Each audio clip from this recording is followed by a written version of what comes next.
Seja bem-vindo ao canal e receba as bênçãos de proteção, prosperidade, saúde e graças de Deus Pai Todo-Poderoso.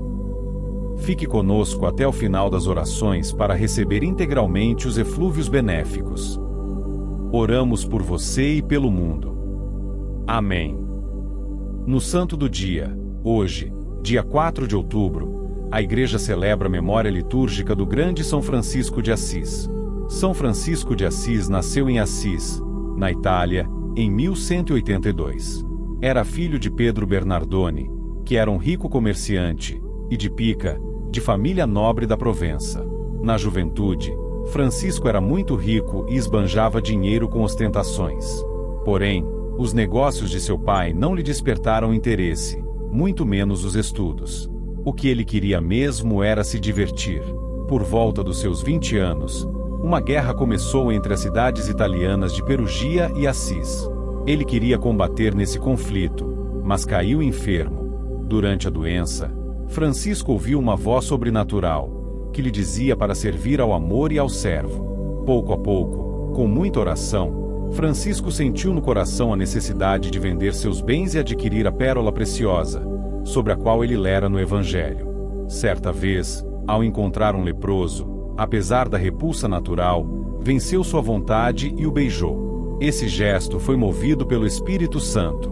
A partir desse momento, passou a visitar e servir aos doentes nos hospitais. Aos pobres, presenteava com suas próprias roupas e com o dinheiro que tivesse no momento.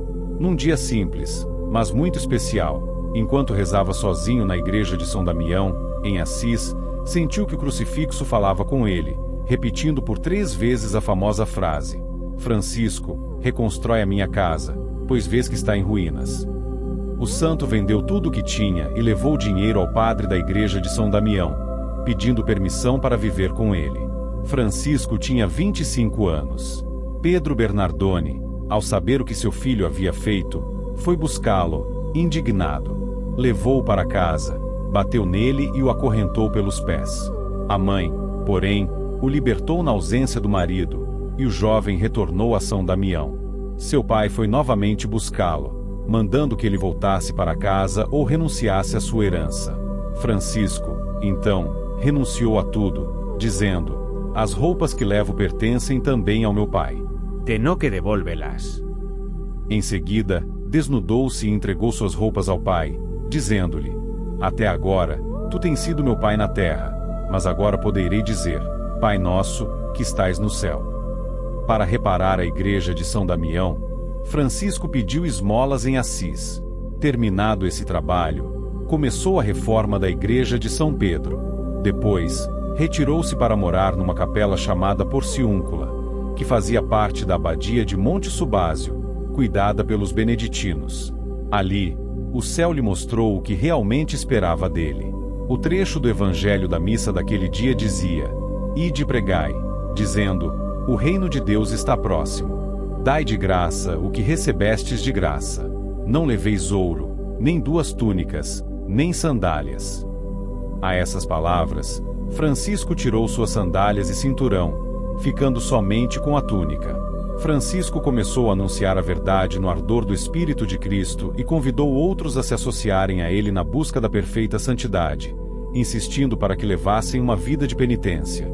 Alguns começaram a praticar a penitência e se associaram a ele, partilhando a mesma vida. Foi então que surgiu a Ordem dos Frades Menores. Em 1210, com 12 membros, São Francisco redigiu uma regra pequena e informal, composta principalmente de conselhos de Jesus para alcançar a perfeição. Eles foram a Roma apresentar a nova comunidade. Apesar de acharem o ideal de Francisco muito rígido em relação à pobreza, um cardeal afirmou: não podemos proibir que vivam como Cristo mandou no Evangelho. Receberam a aprovação e voltaram a Assis, vivendo na pobreza, oração, alegria e fraternidade junto à igreja da Porciúncula. Mais tarde, o Papa Inocêncio III mandou chamar São Francisco e aprovou a regra verbalmente. Francisco manifestava seu amor a Deus com uma alegria imensa, muitas vezes expressa em cânticos ardorosos. Quando perguntavam qual a razão de tal alegria, ele respondia: ela deriva da pureza do coração e da constância na oração. A santidade de São Francisco atraiu muitos discípulos, inclusive Santa Clara, uma jovem de 17 anos. Desde o momento em que ouviu Francisco pregar, ela compreendeu que a vida que ele indicava era a que Deus queria para ela. Assim, nasceu a segunda ordem dos franciscanos, as Clarissas.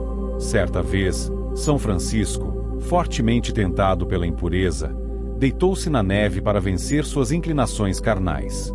Considerava-se indigno do sacerdócio e, por isso, recebeu apenas o diaconato. Sua proximidade com a natureza era uma faceta muito conhecida, e seu amor abrangia toda a criação. 2 anos antes de sua morte, no Monte Alverne, em fervorosa oração, São Francisco teve uma visão de um serafim de 6 asas com Cristo crucificado. Esse encontro deixou impressos em seu corpo os sagrados estigmas da paixão. Em 1225, Francisco ficou gravemente doente.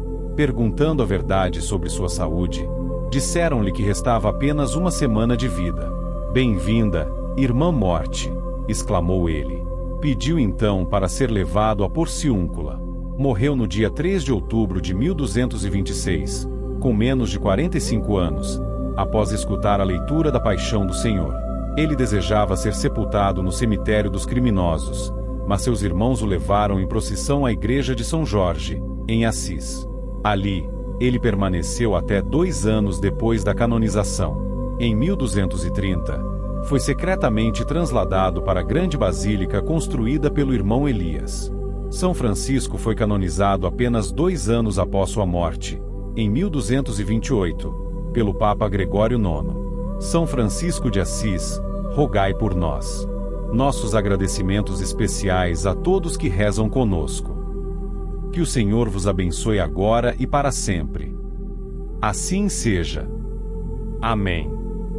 Permaneça conosco em oração, deixando seu like, se inscrevendo, se tornando membro de nosso canal e compartilhando esse vídeo.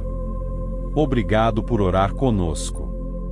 Que o Senhor te abençoe, a ti e aos teus entes queridos, agora e para sempre. Amém.